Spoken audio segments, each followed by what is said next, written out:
We now see the heart beating here in the child's chest. The heart is beating at a rate of approximately 140 a minute, and we can see the child moving rather serenely in the uterus. One can see it shifting position from time to time. It is still orientated in this manner, and the mouth is receiving the thumb of the child. The child again is moving quietly in its sanctuary. Now, this shadow which we are seeing down at the bottom of the screen is the suction tip. We have colored the suction tip deliberately in order for you to discern it more clearly.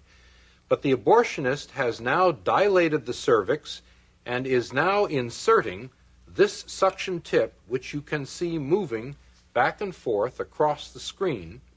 You will note that as the suction tip, which is now over here, moves toward the child will rear away from it and undergo much more violent, much more agitated movements. The child is now moving in a much more purposeful manner.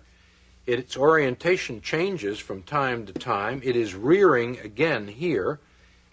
Now, the suction tip has not actually touched the child, even though the child is extremely agitated and moving in a violent manner. The child has now moved back to the profile view, and the suction tip is flashing once again across the screen. The child's mouth is now open, and we will see that again on a freeze frame in a moment. But this suction tip, which you can see moving violently back and forth on the bottom of the screen, is the lethal instrument which will ultimately tear apart and destroy the child. It is only after the fluid has been broken, the sac has been disrupted, that the tip will actually come against the child. But we can see the tip moving back and forth as the abortionist seeks the child's body. Once again, we see the child's mouth wide open in a silent scream in this particular freeze frame. This is the silent scream of a child threatened imminently with extinction. Now, the heart rate has speeded up dramatically, and the child's movements are violent at this point. It does sense aggression in its sanctuary. It is moving away. One can see it moving to the left side of the uterus in an attempt, a pathetic attempt, to escape the inexorable instruments which the abortionist is using to extinguish its life. Now, the heart has again perceptibly speeded up. We can time this at approximately 200 beats per minute, and there is no question this child senses the most mortal danger imaginable. The membrane has now been punctured, and the fluid has escaped. One no longer sees that large reservoir of fluid surrounding the child. But once the fluid has been drained off, the suction tip has now been firmly clamped to the child's body, and the child is being pulled in a downward direction by the abortionist's suction tip with the negative pressure applied to it, and the body is now being torn systematically from the head. The head of the child being in this direction here. I am now outlining the child's head. The lower extremities have already been lost, and we see the suction tip flashing from time to time in the screen as a typhoon-like series of echoes, and the child is being tugged back and forth as the suction tip has now been applied to the body, and the abortionist is exerting his traction on the child in this manner. The child's head is still discernible here. The body is no longer discernible. It has now been torn from the head. What we see now is the head itself with what is called the midline echo of the head and the spicules or fragments of bone.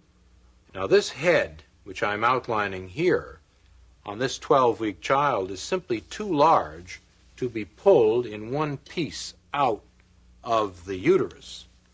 The abortionist is going to have to employ this instrument, the polyp forceps, in an attempt to grab the head. The abortionist will attempt to crush the head with this instrument in this manner and remove the head piecemeal from the uterus. The abortionist and the anesthesiologist have a secret language between them which shields them from the grisly reality of what is going on. The abortionist and the anesthesiologist together refer to the head of this child, which is now being sought, as number one. And the anesthesiologist will inquire of the abortionist, "Is number one out yet? Are we finished?" We now see intermittently the shanks or blades of this instrument appearing in the image here. The head tends to float freely in the uterus. Here are the shanks or blades of the instrument coming across here. And the head is now being locked on by this polyp forceps, and the head is being pulled down toward the cervix. Now all we see remaining are simply the shards, the broken fragments, the pieces of tissue which document that there was once a living, defenseless, tiny human being here. In considering the impact of abortion on our society, let's look at some figures as to what has actually happened in the last 20 years.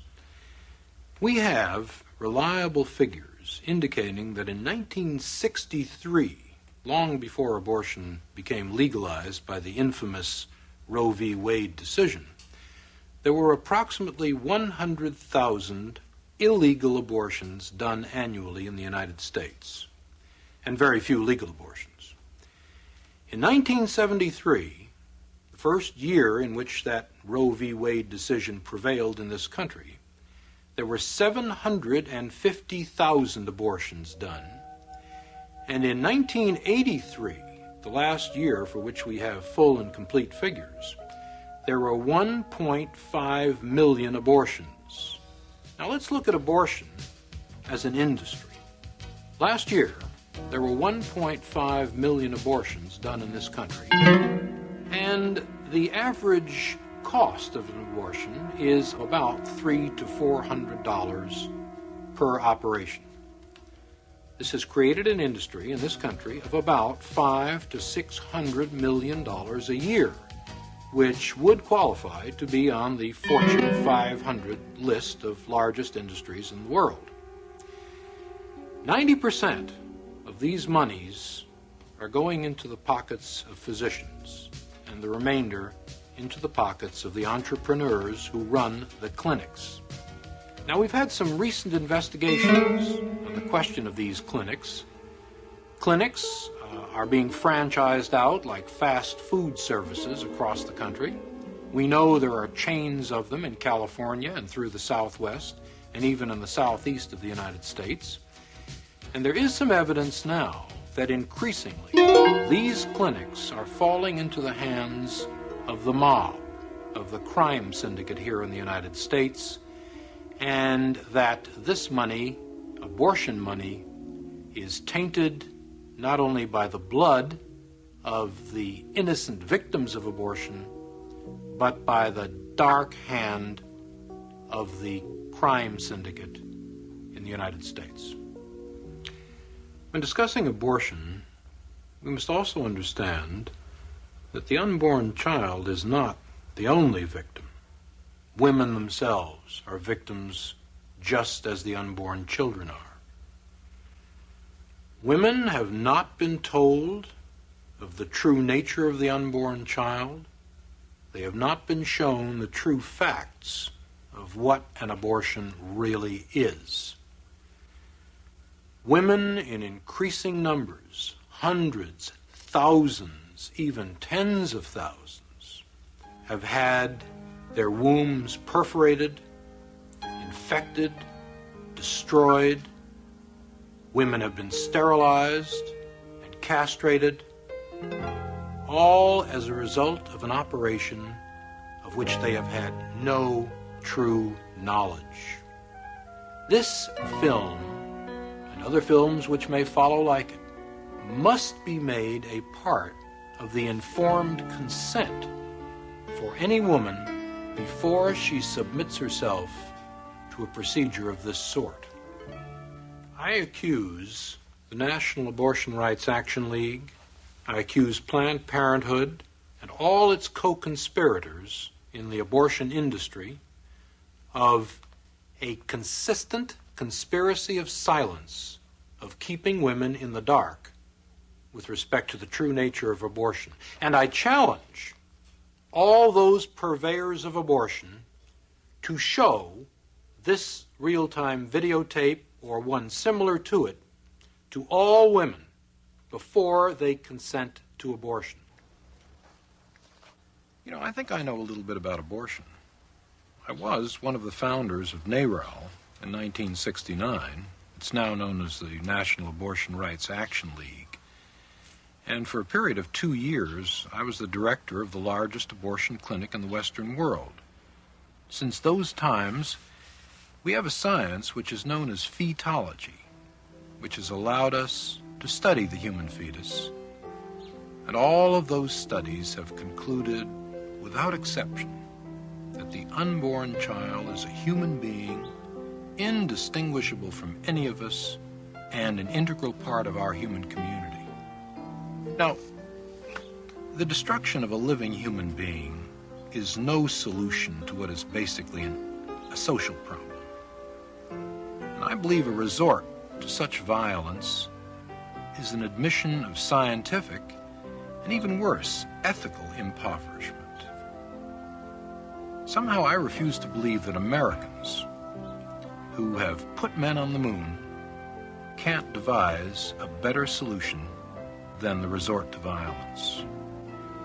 I think we should all, here and now, devote ourselves to an untiring effort to devise a better solution, a solution compounded equally of love and compassion and a decent regard for the overriding priority of human life. Let's all, for humanity's sake, here and now, stop the killing.